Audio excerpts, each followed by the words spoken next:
అమ్మో అమ్మో ఇల్లు అనుకున్న చేసేసిండ్రుగా, నూనె పోసేసిండ్రు. అదే నేను చూడకుండా కాలేస్తే ఈ పాటికి నా నడుము ఇరిగిపోయి ఉండేది. ఏ పావని, అమ్మా వద్దులే. అమ్మా పావని.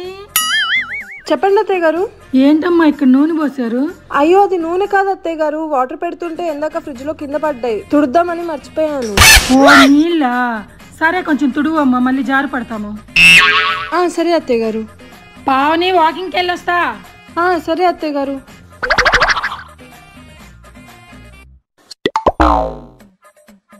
లేదంటే సాయంత్రం కింద వాకింగ్ చేస్తుంటది కదా, పైన ఉన్న పూలు కొన్ని తోసేద్దాం, తల బయలు చచ్చిద్ది.